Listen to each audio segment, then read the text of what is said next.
नमस्कार। भारत के 73वें गणतंत्र दिवस के उपलक्ष्य पर आप सबको शुभकामनाएं। शुरुआत करते हैं अखाड़ा की, जहां बात हो जनता की या मौसम हो चुनाव का, मुद्दा हो देश का या दुश्मन पर प्रहार का, हर खबर की होगी मुकम्मल पड़ताल। मांगेंगे सबसे जवाब, उठाएंगे हर सवाल। खबर के हर पहलू पर बजेगा नगाड़ा, क्योंकि ये है आपका यानी जनता का अखाड़ा। मैं हूं आनंद नरसिम्हन।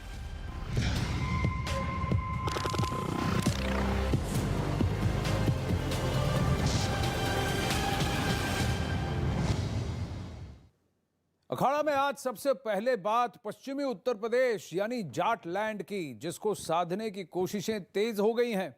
उत्तर प्रदेश में पहले चरण के मतदान से पहले जाट वोटों को साधने का गुना भाग शुरू हो चुका है। गृह मंत्री अमित शाह थोड़ी देर में करीब 100 जाट नेताओं से मुलाकात करेंगे। ये मुलाकात दिल्ली में होने जा रही है, जिसमें जाट पंचायत समिति के सदस्य, जीते हुए प्रधान, खाप से जुड़े नेता होंगे। साथ ही पश्चिमी उत्तर प्रदेश के बड़े बीजेपी नेता भी मौजूद रहेंगे। इसमें संजीव बलियान, राजकुमार चाहर, सत्यपाल सिंह और परवेश वर्मा भी मौजूद रहेंगे। 10 फरवरी को पहले चरण का मतदान होगा। चुनाव का आगाज पश्चिमी उत्तर प्रदेश से ही हो रहा है। ये सीटें जाट बहुल्य हैं, जहां जाट वोटर निर्णायक माने जाते हैं। ऐसे में अमित शाह की ये मुलाकात बहुत अहम है। देखा जाए तो 2014 से लेकर 2019 के बीच में और 2017 में भी अमूमन जितने भी पश्चिमी उत्तर प्रदेश में जाट वोटों का एक समीकरण जो बनकर एक साथ आरएलडी से हटकर बीजेपी के साथ जुड़ गया था, और ये मुजफ्फरनगर और कैराना के वाकयों के बाद हुआ था। साथ ही अयोध्या में भव्य राम मंदिर बनने की बात जब हुई और हिंदुत्व की बात हुई, तो जाट एक साथ मिलकर उन्होंने बीजेपी को मतदान किया। पश्चिमी उत्तर प्रदेश में जाट वोटों के बल पर ही बीजेपी ने अपना वर्चस्व, अपना परचम लहराया। 2014 में ही नहीं, 2017 में भी और 2019 के लोकसभा चुनावों में भी। लेकिन उसके बाद पिछले 1-1.5 साल से जिस तरह से कृषि कानून को लेकर जिस तरह से आंदोलन चल रहा था, राकेश टिकैत और उनके साथ जिस तरह से दिल्ली के आसपास इन्होंने उस सीमा को बंद कर दिया था, क्या उसकी वजह से जाट वोट बिखर गए हैं? सपा और आरएलडी के करीब आने से, जयंत चौधरी के प्रयासों से क्या जाट वोट अब बीजेपी से रुककर अलग हो जाएंगे? और अगर जाट वोट कट जाते हैं तो क्या इससे बीजेपी को बहुत बड़ा नुकसान होगा?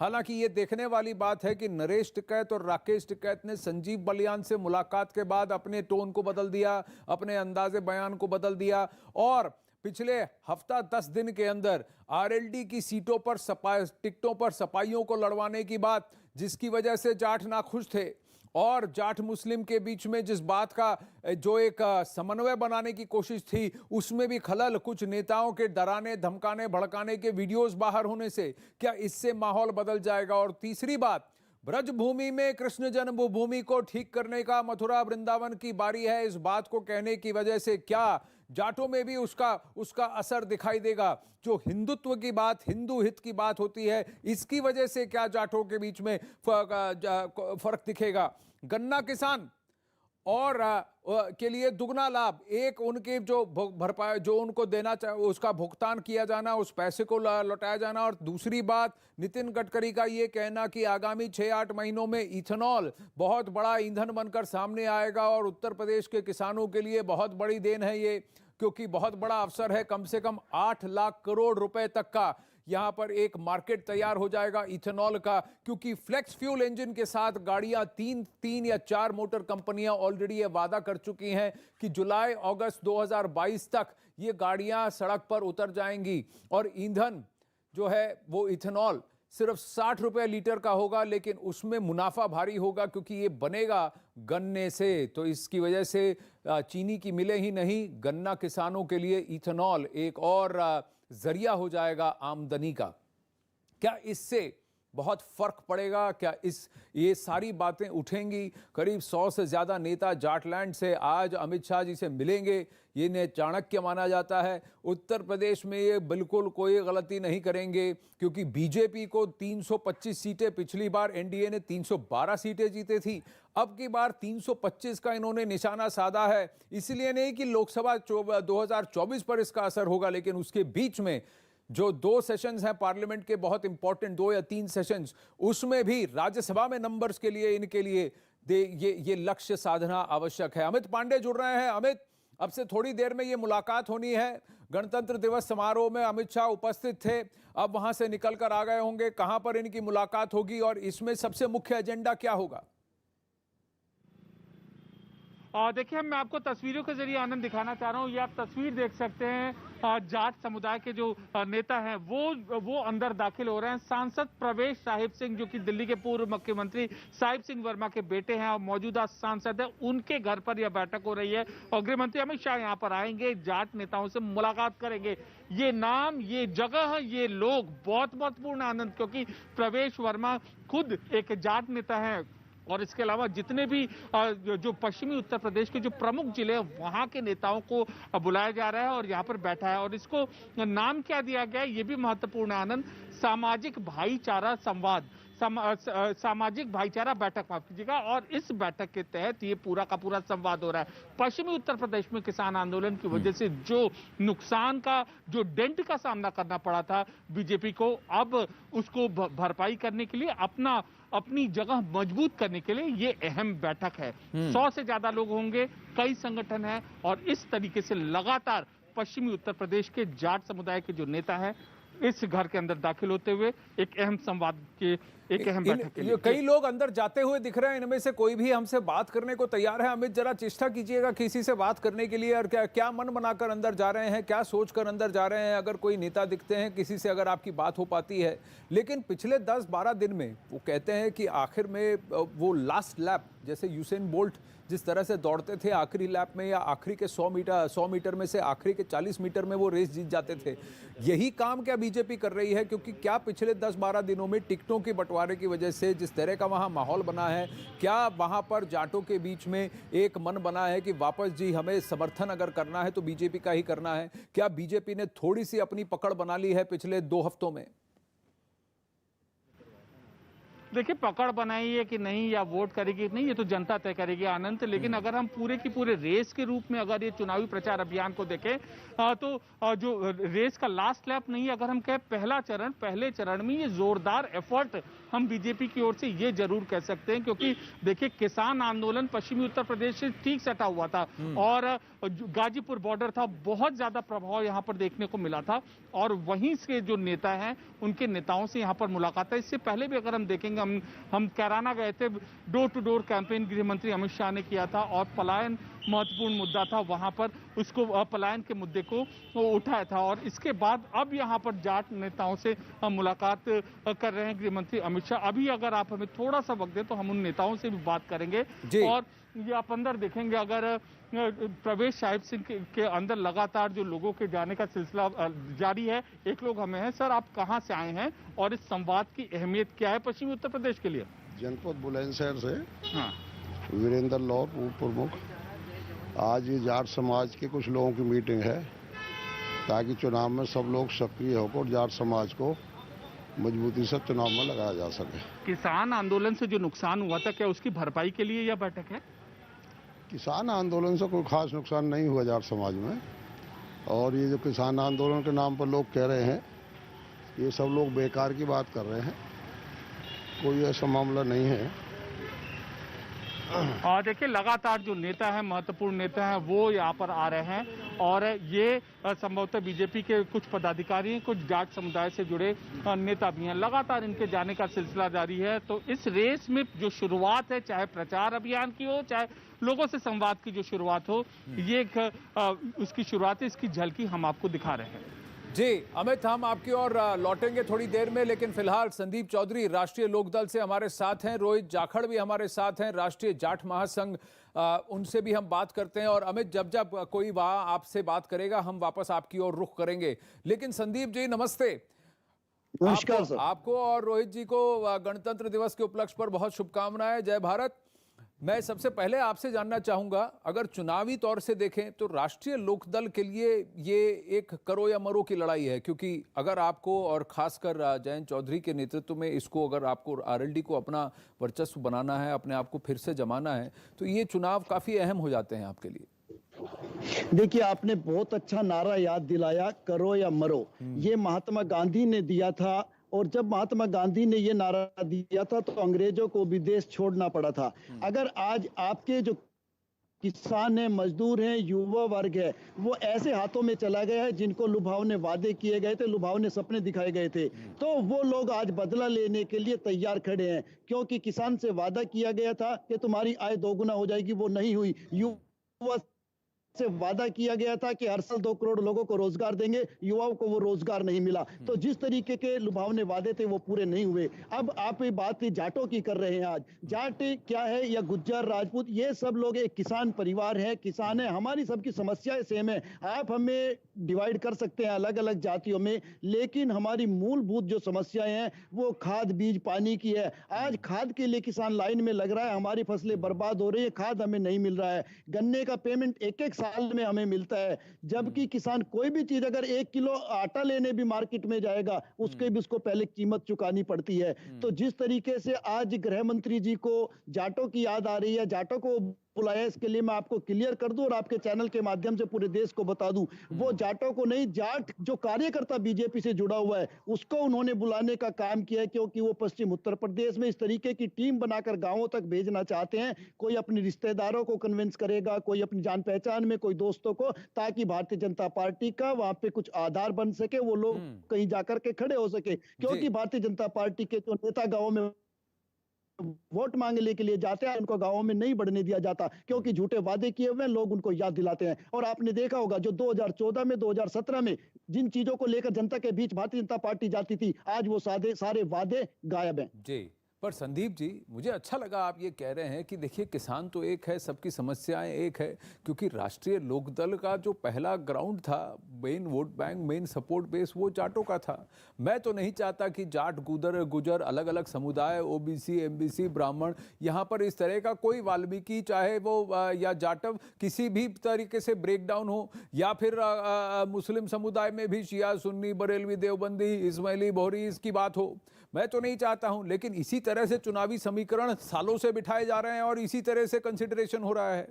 आप भी जानते हैं, मैं भी जानता हूं, सपा के साथ आपने जो योग किया है, या सपा ने आपके साथ जो योग किया है, वो भी एक अरिथमेटिक के बेसिस पर ही किया है। इसको तो आप नकार नहीं सकते। देखिए, आप मुझे ये बताइए, जो जम्मू कश्मीर में गठबंधन मोदी जी ने और महबूबा मुफ्ती ने किया था, वो किस बेस पे किया था, इसकी कभी चर्चा नहीं हुई। जो गठबंधन करके बिहार में सरकार बनाई गई, उसकी कभी चर्चा नहीं हुई, जबकि उनके डीएनए में कमी बताई गई थी। हर जगह आप देख लीजिए, आप मुझे हरियाणा का बता दीजिए, दिल्ली के बिल्कुल बगल में है, हाँ। जिस चौटाला को ये कहा जाता था जहां चौटाला वहां घोटाला, उसी के साथ आपने सरकार बनाई। तो इन चीजों पे चर्चा नहीं। आज अगर समाजवादी पार्टी के साथ राष्ट्रीय लोकदल का गठबंधन हो गया है, तो बीजेपी को बड़ी प्रॉब्लम है, बड़ी चिंता है, क्योंकि संदीप जी, यहाँ पर दो चीजें हैं। हरियाणा और जम्मू कश्मीर की आपने बात की। जम्मू का मैंडेट बीजेपी के पास था, कश्मीर का मैंडेट पीडीपी के पास था। ये पोस्ट पोल अलायंस बना था, क्योंकि उसके अलावा कहीं सरकार नहीं बन सकती थी वहां पर फिर वो त्रिशंकु की जैसा ही खड़ा होता, भले ही दोनों ने अपने अपने दांत चबाकर फिर उसको पार्टनरशिप को बनाया। आपका जो अलायंस है वो प्री पोल अलायंस है, और मैंने इसीलिए आपने क्या समीकरण बिठाया उस बेसिस पे मैंने कहा है। अभी हमारे साथ बीजेपी से राजेश चौधरी जी फोन लाइन पर हैं। राजेश चौधरी जी, नमस्ते। नमस्कार। आज आप भी चुनाव में उतरने वाले हैं। ये जो 100 नेताओं के साथ, या जो रिप्रेजेंटेटिव्स हैं अलग अलग खाप से, जिनकी मीटिंग होने वाली है परवेश वर्मा जी के घर पर दिल्ली में, और अमित शाह जी पहुंचने वाले हैं, ये किस उपलक्ष्य में है और इसकी महत्वता क्या है? देखिए, आप जो प्रवक्ता महोदय से बात कर रहे थे, मैं बड़ी गौर से उसको सुनना था। संदीप चौधरी जी, राष्ट्रीय लोकदल के। हाँ जी। हाँ, मैं इनको बता देना चाहता हूँ, जाट एक राष्ट्रवादी कौम है। ये हमेशा राष्ट्र के हित में सोचने वाली कौम है। अपनी मेहनत के दम पर, अपने पुरुषार्थ के दम पर ये लोग आगे बढ़ते हैं। आप जाटों का इतिहास देखोगे तो दिल्ली की रक्षा करने वाले तो जाट ही थे। और कोई भी राजनीतिक दल चुनाव के मैदान में जा रहा है तो उसकी ये योजना रहती है। इसमें कौन बड़ी बात है कि हर समाज को जोड़ करके चले। भारतीय जनता पार्टी तो सभी दलों की, सभी जातियों की पार्टी है, सभी समाज की पार्टी है। किसी विशेष एजेंडे का तो हम काम करते नहीं है। हमारा तो लक्ष्य राष्ट्रवाद है और देश को विकास के रास्ते पर ले जाना है। तो जब मान लो 100 जाट नेता अमित शाह जी के यहाँ बैठ करके, अमित शाह जी के साथ प्रवेश वर्मा जी के यहाँ बैठ करके चर्चा करेंगे तो इन्हें क्यों दिक्कत हो रही है जी? वो तो ये कह रहे हैं कि ये जाट नेता नहीं है, भारतीय जनता पार्टी के कार्यकर्ता हैं, जिनको कि अब कहा जाएगा कि गांव जाइए, अपने अपने परिवार परिजन, अपने यार दोस्तों को कहिए कि बीजेपी को उसी सपोर्ट करें। तो ये उसकी रणनीति बन रही है, क्योंकि जाट समुदाय में इस बार बीजेपी को सपोर्ट नहीं है, ये कह रहे हैं संदीप चौधरी। देखिए, कौन जाट है कौन नहीं है इनका काम है सर्टिफिकेट बांटना। मैं भी जाट हूँ ना, मुझे पार्टी ने टिकट दी है, मैं कन्वेंसिंग में बैठ करके आपसे बात कर रहा हूँ, ऐसा नहीं है। भारतीय जनता पार्टी में जो सम्मान हमारी बिरादरी को मिल सकता है वो कहीं नहीं मिल सकता। जाकर के गांव में देखो ना, आप गांव में जाइए तब उसके बाद मालूम पड़ेगा। ये लोग तो बैठे रहते हैं दिल्ली में, मेरठ में, वहां से एसी कमरों से बाहर निकलते नहीं। तो जमीन की क्या हकीकत है अभी इनको नहीं पता। आप देखिएगा 10 मार्च को जब परिणाम आएगा तब इनको मालूम पड़ेगा कि जाट किसके साथ था। तो ये जो किसान आंदोलन हुआ उसकी वजह से वहां जाट समुदाय में बीजेपी के खिलाफ कोई गिले शिकवे नहीं है। फिर संदीप चौधरी कहते हैं जो आपने वादे किए उस पर भी खरे नहीं उतरे, किसान की आय दुगनी नहीं हुई उस पर भी आप नहीं खरे उतरे। तो ये सारे बात और भी कई मुद्दे हैं। 2014 से लेकर के अब तक के सारे चुनाव आप देखिए, कितने लोगों को टिकट भारतीय जनता पार्टी ने, कितने जाटों को दी, कितने सांसद हमारे जीत करके आए। 2017 में विधायक जीत करके आए, हमने मिनिस्टर बनाए, हमने गवर्नर बनाए। ऐसा नहीं है, ये अपने नजरिए से देखते हैं। इनको दिक्कत यही तो होती है, इनकी परेशानी है तो भारतीय जनता पार्टी से क्यों जुड़ रहे? अरे भारतीय जनता पार्टी किसान की पार्टी नहीं है क्या? हम किसान नहीं है, यही सर्टिफिकेट देंगे जाट होने का और किसान होने का। देखिए, हम तो यही जानते हैं, no if no but only Jat. लेकिन संदीप चौधरी जी क्या जवाब देंगे राजेश जी को? ने कही कोई सर्टिफिकेट नहीं दे रहे हैं, सर्टिफिकेट देने का काम जनता का है। और मैं आपको याद दिलाना चाहता हूं, आपको भी याद होगा हरियाणा के अंदर जाट आरक्षण की बात उठी थी। इसी भारतीय जनता पार्टी की खट्टर सरकार ने गोलियां चलाने का काम किया, 35 भाइयों की वहां पे जान चली गई, शहीद हुए। अभी 700 से ज्यादा किसान हमारे किसान आंदोलन में शहीद हुए। तो किस तरीके की ये सरकार चलाते हैं, किस तरीके का ये एक सबका साथ सबके विकास की बात करते हैं, किस तरीके से इन्होंने कहा था हम फौजियों के साथ इनको 1 रैंक 1 पेंशन कर देंगे, उनका भी इन्होंने मजाक उड़ाने का काम किया। इन्होंने कहा काला धन आ जाएगा, उसमें इन्होंने मजाक उड़ाने का काम किया। ये तो आप कहीं और ही लेकर जा रहे हैं। ओरॉप तो दी गई है, ओरॉप की शर्तें पूरी तरह मानी गई। ये बात अलग है। रोहित जाखड़ जी हमारे साथ है। रोहित जाखड़ जी भी कुछ कहना चाहते हैं, राष्ट्रीय जाट महासंघ के हैं रोहित जाखड़ जी। रोहित जी नमस्ते, बोलिए। नमस्कार भैया।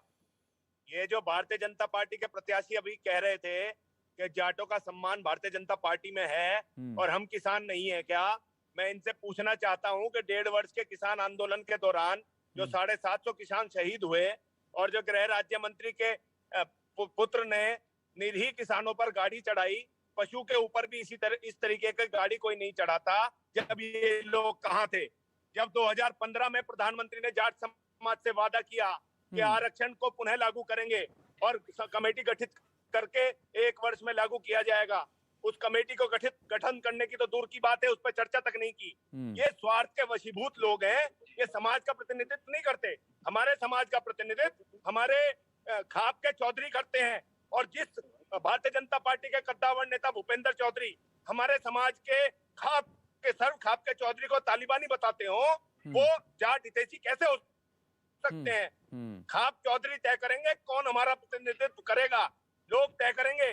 केवल कार्यकर्ताओं को बुलाने से जाट मीटिंग नहीं हो सकती। ये भारतीय जनता पार्टी के कार्यकर्ता हैं, ना कि जाट नेता। ये मैं आपको स्पष्ट कर दूं। और जो व्यक्ति शुरू में बोल रहे थे वो भी सुरेंद्र लौर, वो भी भारतीय जनता पार्टी में अभी चुनाव से पहले ही शामिल हुए हैं। ऐसा कैसे कह सकते हो कि जाट नेता है, जाटों का प्रतिनिधित्व कर रहे हैं? अच्छा, आप बताइए राजेश जी क्या कहेंगे रोहित जाखड़ और संदीप चौधरी जी को? अच्छा देखिए, इनका रोहित जी का जो बयान है पूरी तरह से राजनीति से प्रेरित है। ये किसी संगठन जो भी जिसके भी अध्यक्ष होंगे वो अलग बात है, पर इनकी कोई ना कोई राजनीतिक विचारधारा जरूर है। जब ये भारतीय जनता पार्टी के विरोध में, तो भारतीय जनता पार्टी का विरोध करना इनका काम है, ये करेंगे। हमारे अंदर 10 कमियां निकालेंगे। आप ये सब चीजें जनता पर छोड़िए भाई, आप इस चीजों को जनता पर छोड़िए, परिणाम की चिंता करिए, परिणाम की। आ जाइए मेरे क्षेत्र में, मालूम पड़ जाएगा कौन कहाँ है। लेकिन देखिए हर कोई अपनी राजनीतिक पार्टी और राजनीतिक विचारधारा के बारे में को अभिव्यक्त करेगा। लेकिन राजेश चौधरी जी से फोन का संपर्क टूट गया है। रोहित झाकड़ जी, आपका भी कनेक्शन आ रहा है जा रहा है, लेकिन मैं वोट की चोट से जवाब मिलेगा आप लोगों को। आप लोग जाति हितैषी नहीं हो। अच्छा राजेश चौधरी जी, रोहित जी, निजी स्वार्थों में वशीभूत हो, अपने निजी स्वार्थों से हितैषी हो। तुम कभी भला नहीं कर सकते कौम का। जी रोहित जी, राजेश जी का फोन लाइन कट गया है, हम उनसे वापस संपर्क करने की कोशिश करेंगे। पर रोहित जी एक बात बताइए, अभी ग्राउंड पर कई जगह क्या ये बात है कि सपा और आरएलडी के साथ भी जिस तरह से टिकटों का वितरण हुआ है, बीच में कुछ जाट समुदाय के लोग थे वो उससे भी नाखुश थे कि भाई आरएलडी की सीटों पर सपाइयों को लड़वाया जा रहा था, जो जाट नेता हैं उनको सही रिप्रेजेंटेशन नहीं मिला। तो जाट इस वक्त किसकी ओर देख रहे हैं?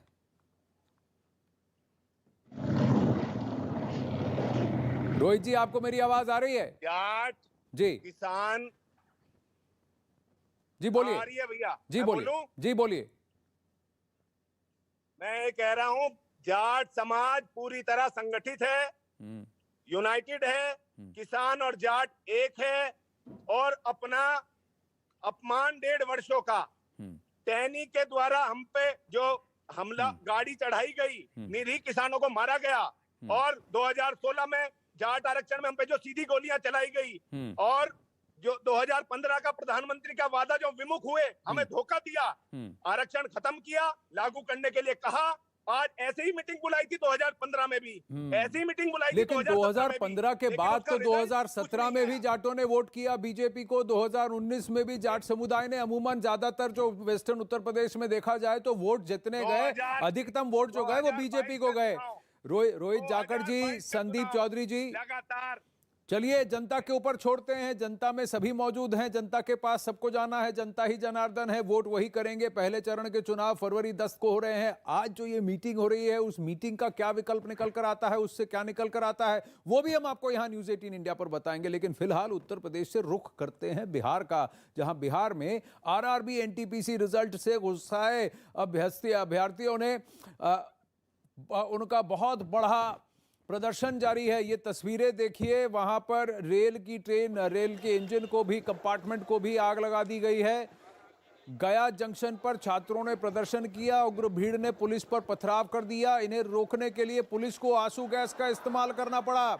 कई और जगहों पर छात्रों ने हंगामा किया। छात्रों की मांग पर रेलवे ने दोनों परीक्षाओं को रद्द कर दिया है। साथ ही रेलवे ने हाई पावर कमेटी का गठन किया है। कमेटी परीक्षा में पास और फेल हुए छात्रों से की बात सुनेगी और कमेटी इसकी रिपोर्ट रेल मंत्रालय को सौंपेगी।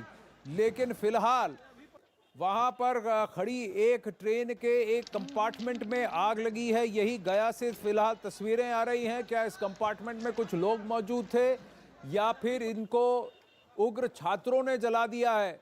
क्योंकि वहां पुलिस का भी एक्शन हुआ था, ये देखना आवश्यक है, इसे समझना आवश्यक है। लेकिन ये पूरा कंपार्टमेंट पूरी तरह से जल गया है, धू धू करके जल रहा है। ट्रेन का ब्लॉकेड, रेल रोको, रास्ता ब्लॉकेड किया गया है छात्र संगठनों द्वारा, और ये तस्वीरें सामने निकल कर आ रही हैं।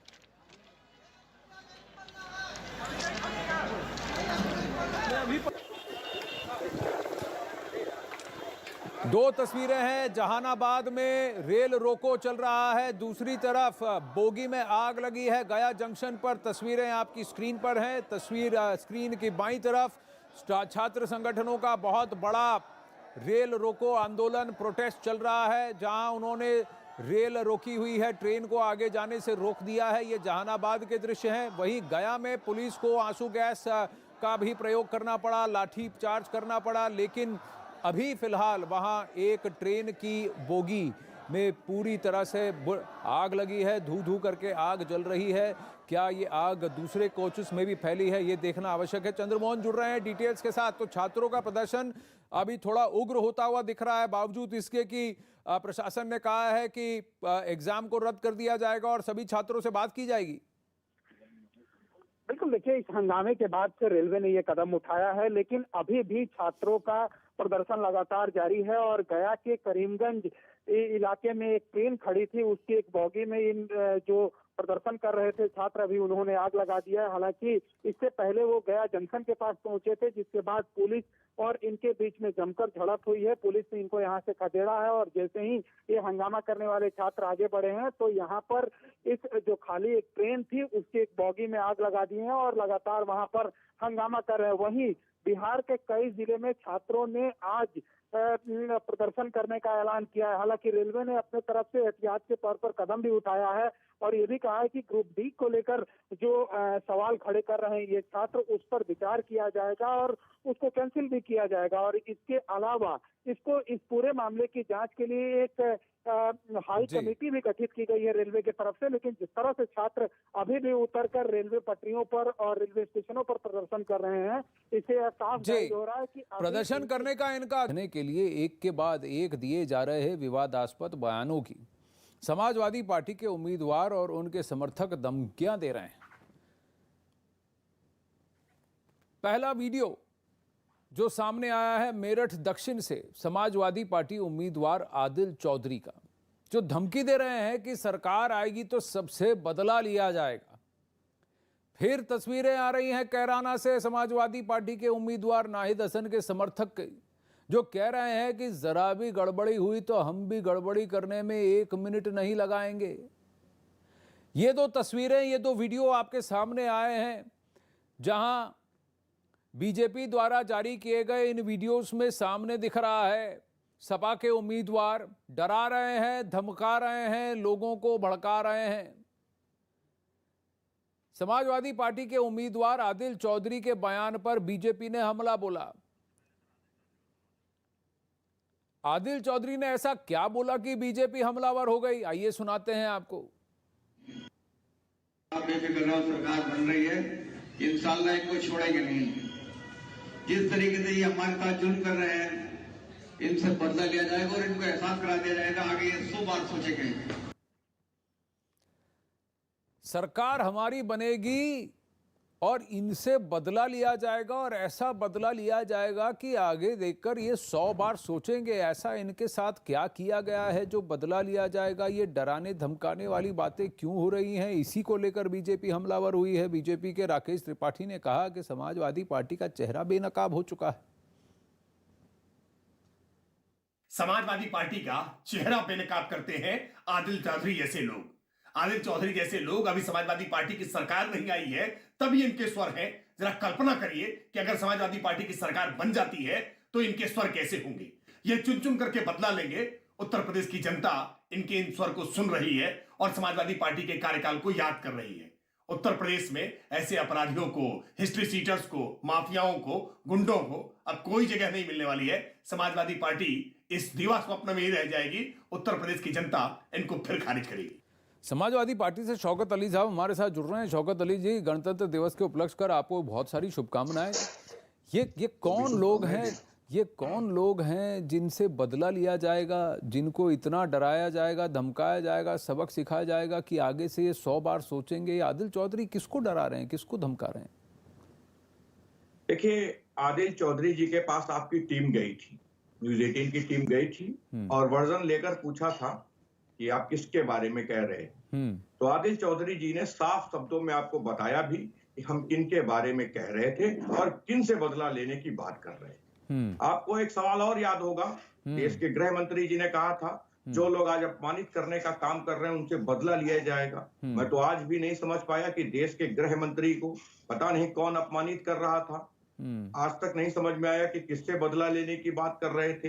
किस तरह भारतीय जनता पार्टी तुष्टीकरण की राजनीति पे लगी हुई है, ये बात एकदम स्पष्ट हो गई। आपको केशव प्रसाद मौर्य जी का एक बयान याद होगा। केशव प्रसाद मौर्य जी कह रहे थे भारतीय जनता पार्टी की सरकार ने लुंगी और टोपी से निजात दिलाई है। मैं आज तक नहीं समझ पाया कि लुंगी और टोपी पहनने वाला प्रत्येक व्यक्ति उत्तर प्रदेश का अपराधी है क्या? जो भी लुंगी और टोपी पहन लेता वो अपराधी नजर आता है? केशव प्रसाद मौर्य जी को इससे निजात दिलाने की बात कर रहे थे। तो इसी तरह भारतीय जनता पार्टी पूरी प्रयास में लगी हुई है कि किस तरह उत्तर प्रदेश में तुष्टीकरण का माहौल बने। चाहे आज की हम बात करें या पूर्ववर्ती बयानों की बात करें, भरसक प्रयास किया जा रहा है कि तुष्टीकरण हो और माहौल बने इस तरीके का। तुष्टीकरण का आरोप ये इसको कहते हैं प्रोपेगेंडा का सबसे बड़ा रूल नंबर 2 है प्रोपेगेंडा का, कि सामने वाले को उस सब का दोषी ठहरा दो जिस पर जो आप कुछ करने के दोषी हैं। ये एक तरीका, एक फॉर्मूला होता है प्रोपेगेंडा का कि खुद गलतियां करो और सामने वालों को कहो कि तुमने किया है। तो ये फॉर्मूला क्या अपनाया जा रहा है, ये सवाल उठता है। आपने कहा कि न्यूज़ 18 की टीम ने आदिल चौधरी से बात की और आदिल चौधरी ने क्या कहा, आइए आपको वो भी सुनाते हैं। बदला लेंगे, हमारी सरकार आ जाने दीजिए, चुन चुन कर बदला लेंगे। देखिए, मैंने कहा था कि बदला जनता लेगी।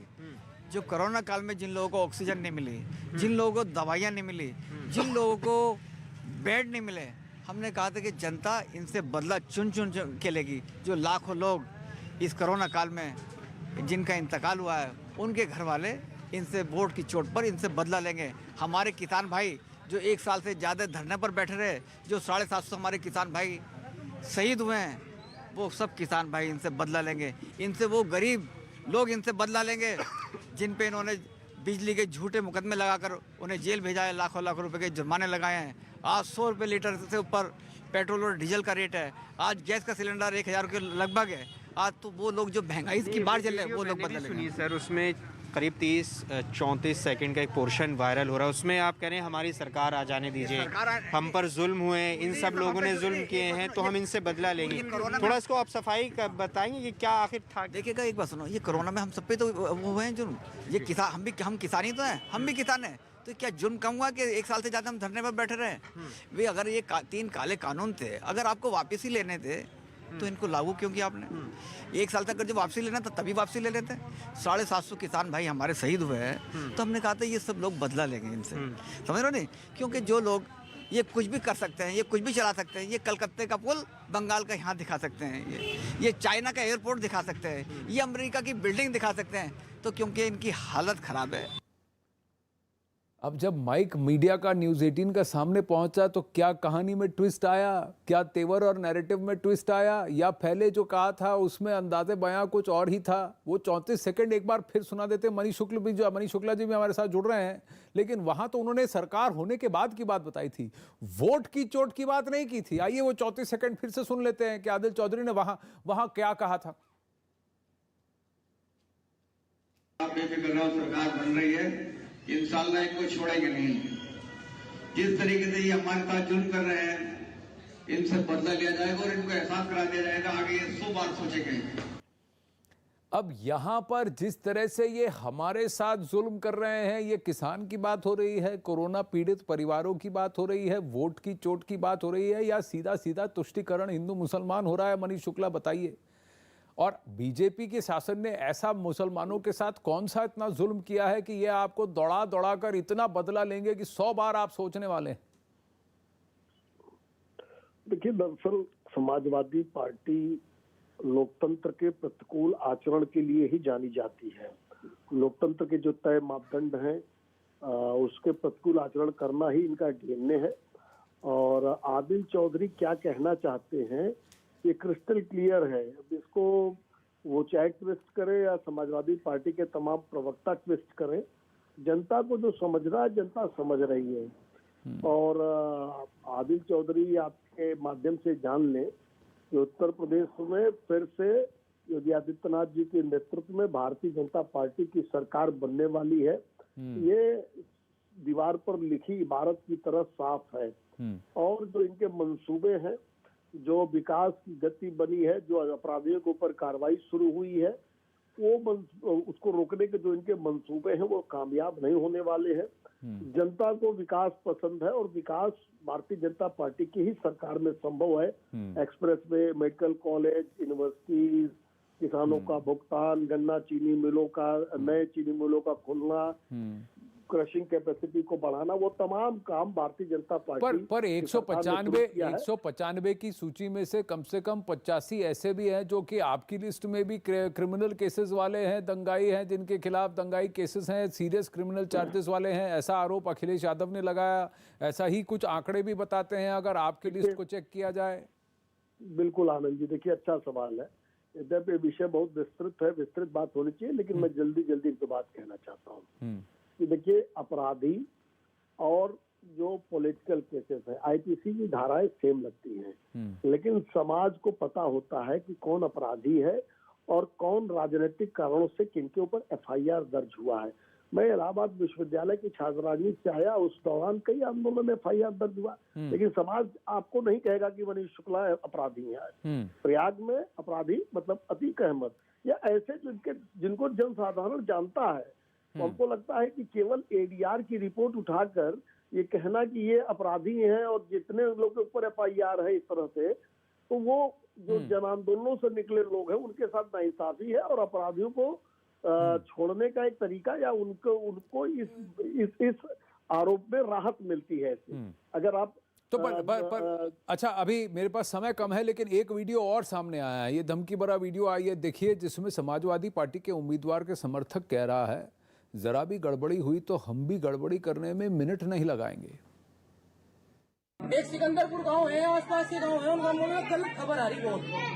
वे लोग यूँ कह रहे हैं वहाँ 24,000 24,000 जाट है। अगर हम यहाँ 90,000 वोट है, 80,000 वोट है, अगर हम यहाँ कहने लगे कहने लगा यहाँ साइकिल का सिंबल होता हम वोट देते, जो क्या मामला है। अगर हमारे चौधरी के साथ कोई गड़बड़ी होती है ना, तो हम मिनट नहीं लगाना यहाँ गड़बड़ी करने में।